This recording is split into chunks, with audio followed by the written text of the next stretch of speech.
poder en la Argentina después de la mayor estafa electoral.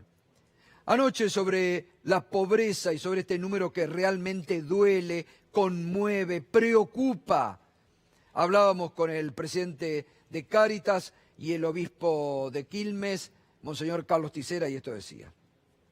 Esta es la clara demostración que si no hay una política realmente que ataque a la pobreza estructural, y por eso yo creo que también queremos decir que en un momento de definiciones en el país, toda la dirigencia, también por supuesto la política en primer lugar, pero todos los dirigentes tenemos que en Argentina decir nunca más nos puede suceder una crisis alimentaria, como usted recordaba esa frase que es el himno del Congreso Eucarístico, claro, 2004, del Padre Cini, que en estos días ha cumplido sus 80 años, ¿no es cierto?, el domingo, y ese precioso himno, pero que también está trasuntando un dolor, como poder morirse de hambre la patria del pan, ¿no? Y realmente a nosotros esto nos duele, ¿no es cierto?, y nos avergüenza, porque realmente que haya situaciones así en nuestro país no tiene otra explicación que la inacción.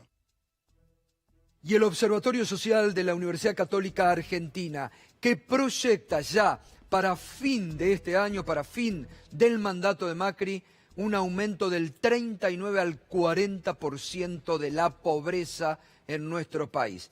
Así lo decía Agustín Salvia.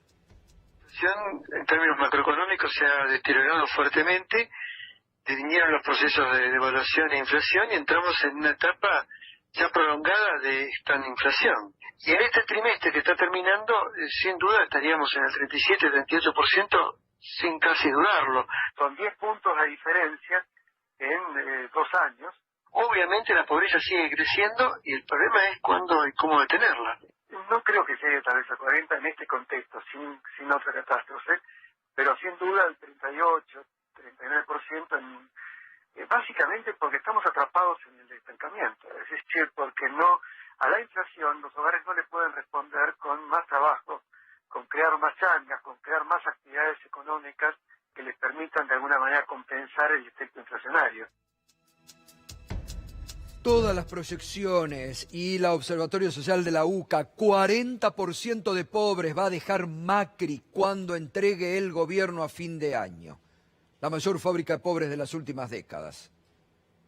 Por eso indigna un presidente que ha llevado adelante la mayor estafa electoral, que hoy por hoy está sin respuesta frente a esta coyuntura, porque Macri no se ha referido a este número que duele, lo ha ignorado. Sigue en el Macri Tour, bailando sobre la cubierta del Titanic. No se fija en la dura realidad. Para eso está Pichetto, que ahora se acuerda de los venezolanos y echa culpa y busca pretextos para seguir tapando y ocultando la realidad, porque no la ven, porque la desconocen, porque siguen ocultando los pobres bajo la alfombra. No los quieren visibilizar porque no les pertenecen. Escúchelo a Pichetto. Es una realidad estructurada, la pobreza siempre anduvo girando en 30, a veces subió, a veces bajó, que tiene que ver con que Argentina es un país emergente en vías de desarrollo. En fin, hay un conjunto de temas que no son de ahora. Son datos complejos. Mire, acá también hay otras realidades. ¿Cómo puede ser que gente que viene del extranjero, vamos a poner el ejemplo claro de los venezolanos que han venido al país, no conocían ni las calles de Buenos Aires y están todos trabajando en servicios, en gastronomía, hotelería, gimnasios, estaciones de servicio? Acá hay algo que no está, digamos, la música no está tocando bien acá. Bueno, ahí está Pichetto, siempre buscando algún justificativo. Nunca se hacen responsables de lo que han causado. Siempre mirando para el costado, ahora los inmigrantes venezolanos, ¿qué tendrán que ver? Cuando ya no hay sector de la Argentina que no advierta sobre este drama social que está constituyendo la pobreza. Enseguida vamos a estar hablando con el intendente de Concordia, en la provincia de Entre Ríos, la ciudad con mayor índice de pobreza, el 52,9. Esta mañana hablábamos con él en Mañana Silvestre, en Radio 10, y nos explicaba que prácticamente y básicamente la pobreza ha aumentado en su ciudad porque la mayoría de los habitantes, una ciudad con 200.000 habitantes, la mayoría de los habitantes no logra alcanzar la canasta básica de alimentos. Están por debajo. Ayer lo comentábamos acá, el impacto que ha tenido la inflación en los salarios, cómo ha perdido el salario frente a la inflación, frente a las devaluaciones que ha hecho este gobierno. Y ahí está la pobreza. Ahí está, hoy nos contaba el intendente, mucha gente de clase media también, que por primera vez se acercan al municipio, como ocurre aquí en la provincia de Buenos Aires. Hoy también nos lo graficaba en Radio 10 el intendente de Hurlingham, el Juanchi Zabaleta, cómo han tenido que hacer redes de contención con clubes, con gremios, con ONG, para ocuparse de contener y evitar una explosión social, porque el gobierno nacional o el gobierno provincial está ausente, porque miran para otro lado, porque no han aumentado partidas, porque le han quitado a las provincias la coparticipación que necesitaba. Y hablando de este quite, hoy el gobierno tuvo otro golpe durísimo, que en este caso se lo propició la Suprema Corte de Justicia de la Nación. Porque la mayoría de la Corte dijo, plan parche, no le pueden sacar a las provincias para hacer un plan electoral, para hacer un plan parche. Eso no va. Restitúyanle a la provincia lo que las provincias deben merecer. Vamos a los fundamentos de este fallo de la Corte en contra de las medidas del plan parche del gobierno de Macri. Estableció que la reducción del IVA y ganancia no pueden afectar los fondos coparticipables de las provincias. Ordenó que Nación, esto es el gobierno, se haga cargo del costo fiscal de las medidas de alivio. Claro, no lo querían hacer, ¿por qué?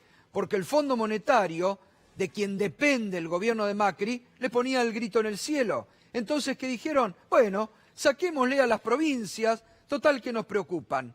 Que se hagan cargo ellos, que se hagan cargo los intendentes. Y ahora el gobierno dice, usted se tiene que hacer cargo. ¿Quiénes firmaron esta resolución? Lorenzetti, Rosati y Juan Carlos Maqueda. ¿Quién votó en disidencia?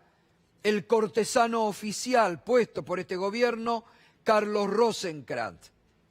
Y no estuvo presente Elena Hayton de Nolasco.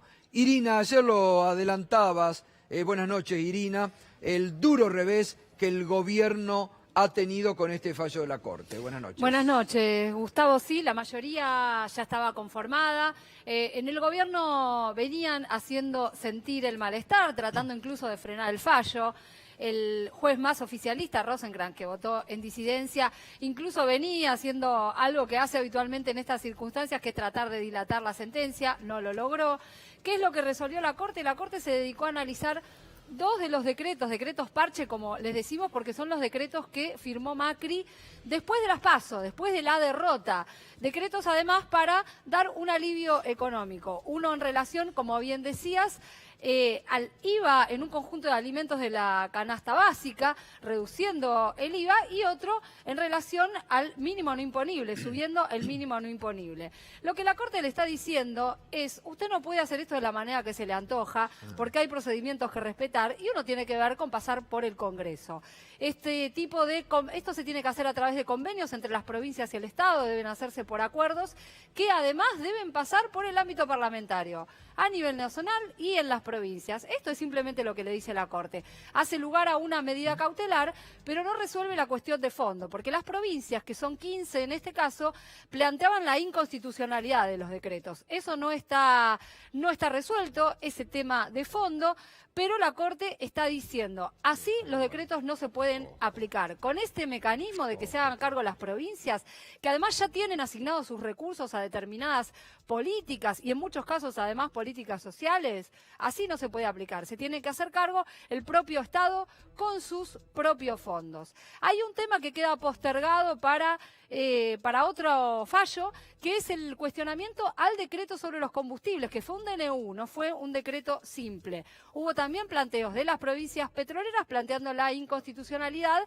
del decreto que congeló el precio de los combustibles, que después el Poder Ejecutivo intentó remendarlo con un decreto nuevo que autorizó el 4%. Este queda aún pendiente, pero lo de hoy fue un golpe tremendo para el gobierno de parte de la Corte Suprema. Muy bien, muchas gracias, Irina. Y claro, el gobierno no recibió nada bien. El ministro de Injusticia, Germán Garabano, que se quejó, pero dijo, bueno, en la medida de lo posible vamos a tratar de cumplir.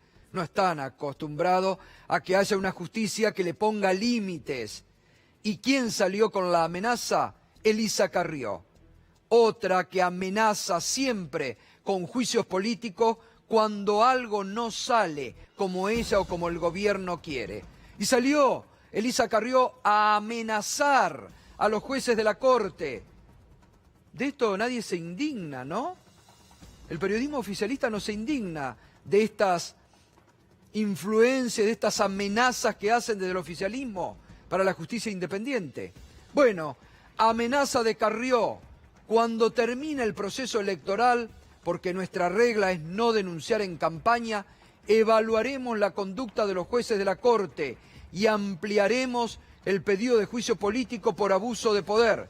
Queda claro que el aumento de impuestos es la decisión y vocación del PJ cuando sea gobierno.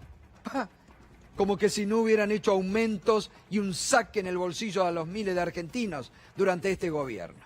Bueno, la amenaza de Carrió y del gobierno sobre la justicia independiente, permanentemente, y lo han hecho, ha sido una constante en estos 3 años y 9 meses de gobierno macrista. Nos estás acompañando con el hashtag El Fracaso.